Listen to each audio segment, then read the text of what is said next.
Karnivool is Australia's greatest prog band, and I'm here to tell you why. I was introduced to Karnivool around the age of 16 by a good mate of mine while we were hanging out playing Xbox. Set Fire to the Hive was the first Karnivool song I'd ever heard. It wasn't quite like anything I'd ever listened to before, with the intro consisting of energetic drum fills and a very audible bass line quite high up in the mix. Ian Kenny's voice really sealed the deal but further into the track, after the effects were removed from the vocals. Easily one of the best clean vocalists in Australia's alternative music scene.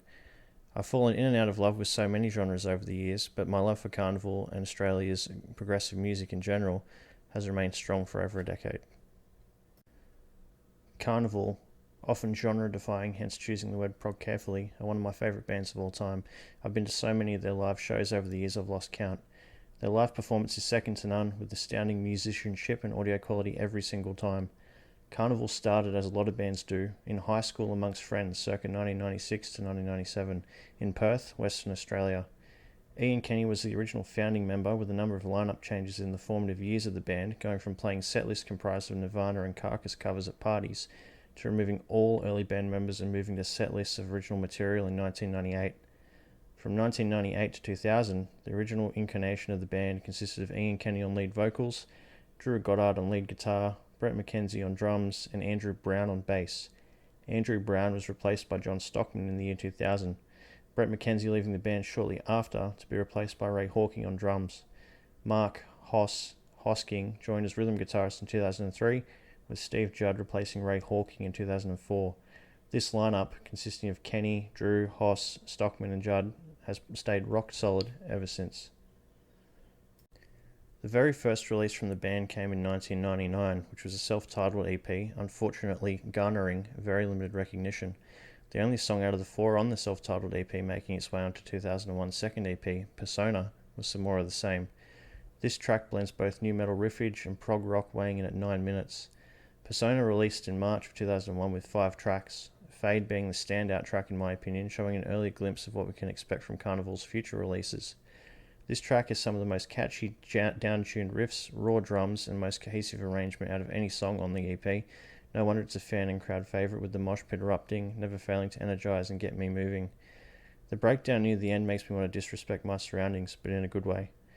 While the production was raw and song quality very uneven in terms of writing, the EP initially sold 2,000 copies, subsequently re-released by MGM Distribution in 2005 with different artwork, nominated for an Australian Independent Record Label Award, and then released again in the US in 2007. Forrester Saville helmed the production and would stick with the band for their first 2 albums that followed.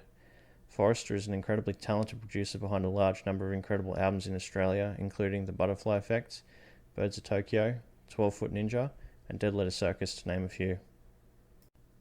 After the release of Persona, Karnivool won a Western Australian National Campus Band Comp, competing in the national finals in Hobart, resulting in the band being picked up as a support slot for the Henry Rollins Band, particularly the Rollins Perth show. Unfortunately, this support slot didn't come to fruition, with the Ansett airline collapsing, forcing Rollins to cancel that Perth show. Throughout the year, Karnivool were added as support slots for some incredible Aussie bands touring through WA, including Superheist, Dreadnought, and Frankenbach. The band eventually played a support set for major international band Fear Factory at the tail end of 2001. In 2002, the band also played a Perth support slot for Soulfly and Hatebreed. Themata is Karnivool's first full-length LP.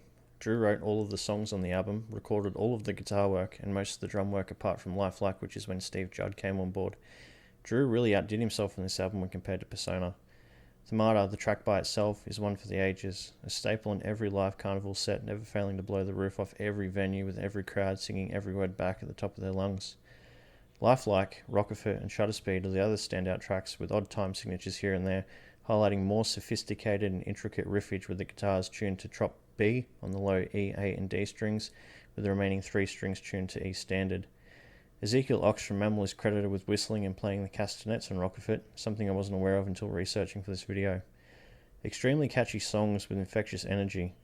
Kenny's vocals are also seeing improvement here, again a massive step up in terms of delivery, really starting to show off what he's capable of in terms of range and exercising restraint where required, with Sone and Silent coming to mind in particular, a mostly acoustic guitar driven number with incredibly vulnerable lyric work to boot. Themata was also produced by Forrester Saville, a step up in production when compared to Persona, not as raw. Another independent release from the boys, with the album releasing in 2005 in Australia with MGM handling distribution. The album went gold, suggesting a minimum of 35,000 units sold, and landed at number 41 on the Australian ARIA charts, on another level compared to Persona, with its 2,000 units, and a sign that Karnivool were gaining momentum in Australia. A licensing deal was struck in the US with Beeler Brother Records in 2006, leading to a US and UK release in 2007. Off the back of the success of the release, Karnivool joined a number of Aussie tours from 2005 to 2007, including the Rollercoaster Festival, Overcranked Festival, Come Together, Thank God It's Over, and tours with legendary Body Jar, Grinspoon, and Silverchair, rubbing shoulders with Aussie music royalty in the latter half of 2007. The band toured overseas for the first time, playing support slots in the US for Porcupine Tree and Skindred. Sound Awake is Karnivool's second album and the greatest Australian prog rock / metal album of all time. That's a bold statement, I know, but I dare you to find a single track that's out of place here, even at a hefty 72-minute runtime. Karnivool truly peaked. Sonic perfection from the band and producer Forrester Saville, including two of the band's longest tracks, my personal favourites in Dead Man and Change, both over 12 and 10 minutes respectively, with Dead Man containing the re-recorded version of Change Part 1. Prog is a special genre because it allows the music to really tell a story and take you on a sonic journey, with the instruments and arrangements ebbing and flowing, and sometimes more literally with the lyrics. The boys entered the studio in 2008 after touring the US, giving fair warning that this album would be a big step up in progression from Themata, also differing in terms of the approach they took with the album, with the band writing together in a collaborative manner in a jam room, focusing on a more natural sound, which had not been done with previous releases. The band was tracked in Perth, but mixed in Melbourne and mastered in New York, due to costs and time constraints from some of the band members' other projects. The band continued touring in 2008, playing the legendary Big Day Out and home-baked festivals, introducing the crowds to the new offerings that would make their way onto Sound Awake, including Goliath, Dead Man, New Day, to name a few.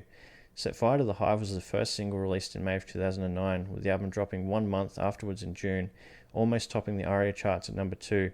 It didn't take long for the album to achieve gold status in October. The record also received a nod for Album of the Year at the J Awards and a win at the West Australian Music Industry Awards for Most Popular Album. The band set off on a tour through Australia, New Zealand, the US and the UK in support of the album for the rest of 2009. At the tail end of 2009, All I Know was released as a sophomore single, with the album finding distribution in the US and Canada in 2010. 2010 saw another year of touring across Australia, selling out shows which broke new ground for the band. The band were lucky enough to play in Mumbai in India off the back of their newfound internet success, playing to the largest crowd of their careers, a whopping 10,000 people. Upon returning to Australia after their first tour celebrating the release of Sound Awake, Karnivool began writing and demoing for a third album. It seems that the band were conscious that Asymmetry would be a departure from the success of Sound Awake, with Hosking stating just that in an interview, whilst adding it would still contain all the principles that made a Karnivool album. This definitely foreshadows the critical reception of the album, receiving from critics alike, praising the band for embracing and elevating their progressive metal soundscape. 2011 rolls around and the band tours Australia again, advising that this would be the last tour in support of Sound Awake. The Refusal was debuted live for the first time on this tour, giving fans a taste of what was to come. The year culminated with another show in India for the Mood Indigo Festival. For most of 2012, the band toured Australia again, this time adding more new material to the setlist. They would play across 16 sold-out theatre shows, returning to India again at the tail end of 2012, whilst announcing the new album would be recorded in Byron Bay in New South Wales, before kicking off more shows on the East Coast, before closing the year out by playing Pyramid Festival for New Year's Eve. 2013 was another busy year for the band. April arrives and the band announces they've finished recording the new album, entering the mixing stage, this time without Forrester Saville, longtime producer for the band, making way for producer Nick Didier, with production credits for albums from bands including Powderfinger, Rage Against the Machine, and Bruce Springsteen. The band releases the album's first single for free through their mailing list, The Refusal, in May of the same year, receiving radio play on Triple J. The band played another show in June, releasing the second single and the video for it in the same month, We Are, weighing in at 6 minutes. The title of the album, Asymmetry, was also announced. The departure in writing and sound were evident in both singles at this point, with the lyrics focusing on darker topics and themes, and the music taking a more technical or intricate approach with a focus on polyrhythms and odd time signatures. At this point, Drew admits the writing process is difficult for the band, only releasing 3 full-length LPs in 15 years, despite the fact they're conscious of how long it takes, with attempting to speed up the writing process but ultimately not succeeding. Asymmetry releases in July, this time scoring the band's first number one spot on the ARIA charts, with the album going gold again, receiving an award from the same organisation, also securing a deal in the US with Density Records. The band were also nominated for an Australian Album of the Year award from the J Awards. Drew and Hoss would also appear in the Metal Down Under documentary in the same year. The band would go on to tour Australia with Dead Letter Circus and Sleep Makes Waves in January of 2014. In January 2015, the band would go on to play 3 festivals in India, the band's musical home away from home at this point, playing the country multiple times. While ignoring the UK for many years, the band would embark on their biggest UK and Europe tour with Monuments as a support through March and April of 2015. Shortly after this, Karnivool would tour in support of Themata turning 10, with another 16 shows across Australia taking the band through April and May. 2016 would see Karnivool tour with Voyager in support of Deftones. What an incredible lineup. 2017 was the band's least busy year to date, with only a show or 2 in Perth. 2018 was even less eventful, with the band becoming completely stagnant with no signs of any new music since 2013 and no tours. 2019 saw the band active again, touring at home to play the Unify and Good Things festivals, including some smaller regional shows. Some new songs were clearly being worked on and road tested during this period, with crowds, including myself many times, hearing Animation, Reanimation, Ozora and All It Takes. It's been a hell of a long time between drinks in terms of a new LP from the boys, with each prior album taking around 4 years before we'd get our eager ears onto another one. By 2019, we'd witnessed a 6-year gap. Thankfully, the band mentioned they had begun work on a 4th album, exciting news to be sure for fans around the world. After 2019, the world was rocked by the pandemic, further hindering anything in the works, including the 10th anniversary tour of Sound Awake planned in 2021, culminating in the band's first pre-recorded live stream of the set list that everyone outside of WA had missed due to travel restrictions. The audio quality and mixing of this live stream was absolutely phenomenal. The band has never sounded better, an absolute delight to the aural senses when played through a quality set of speakers.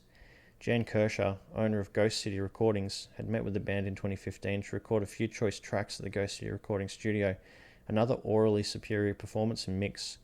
The band was so impressed by the session they asked Kershaw to mix the audio for the performance and release on Blu-ray.